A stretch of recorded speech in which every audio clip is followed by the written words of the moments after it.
నాకు తెలియదు మరి ఆయనకి ఎట్లా గొప్పపడుతుంది ఏంటో గొప్పపడుతుంది మరి నాకు తెలియదు రుజువులే నువ్వు ఇబ్బంది తెలియదు నాకు వాళ్ళ గొప్పతనం వాళ్ళ ఇద్దరి మధ్య అండర్స్టాండింగ్ గొప్పతనం నాకు తెలియదు మరి అంటే నాకు 6 గ్యారెంటీలు ఇష్టం తెలిసింది వాళ్ళ పాపం 2,500 రూపాయలు మహిళలకు ఇచ్చారు లేకుంటే 15 రూపాయలు భరోసా ఇచ్చారు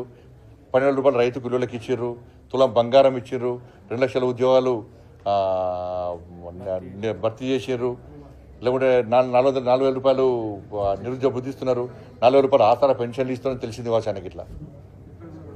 2 పక్క చోలే చెప్పారు వాచానికి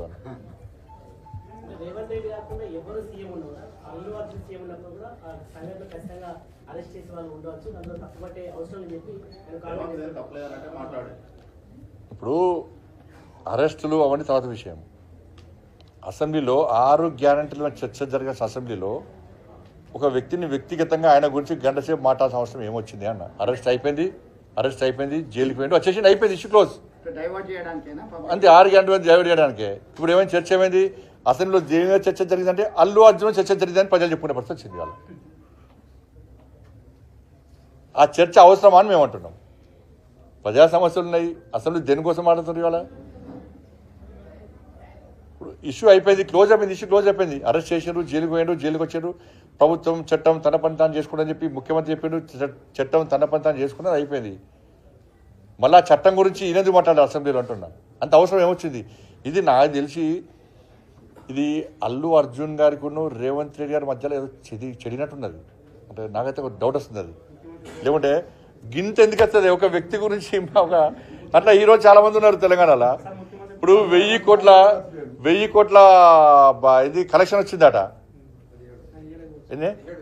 17,000 కోట్ల కలెక్షన్ వచ్చిందట జాతీయ స్థాయిలో కూడా ఒక పేరు వచ్చింది కానీ పుష్ప 3 రిలీజ్ కాకముందే రేవంత్ రెడ్డి పుష్ప 3 చూపెట్టిండు ఇవాళ ఇది ఏందో ఉంది ఇద్దరి మధ్యలో మరి ఆయన చెప్తారు ఈయన చెప్తలేడు మధ్యలో మిగతా అంతా పిచ్చలేకపోతున్నారు ఏదో చెడింది అది 14% ఇంకా ఉండొచ్చు మరి రకరకాల జరుగుతుంది అది దాని మీద లాస్ట్కి ఏమే ఎవరైతే ఫిర్యాదు చేసి ఉంటే ఆయనే కాన్ఫిడెంట్ తీసుకునే ఇలా ఏమయ్యే పరిస్థితి వాళ్ళ తండ్రే భర్తనే ఇలా ఫిర్యాదు రేట్ తీసుకునే మరి ఆయన ప్రభుత్వం నమ్మకం ఉందా లేకుంటే అల్లు అర్జున్ గారి నమ్మకం ఉందా ప్రభుత్వం నమ్మకం లేకనే కదా రిటర్న్ తీసుకున్నది మరి నమ్మకంగా కుటుంబాన్ని కూడా నమ్మకం విశ్వాసం కుదుర్చగలిగిపోయింది ప్రభుత్వం ఇది చేతకాని ప్రభుత్వం ఇది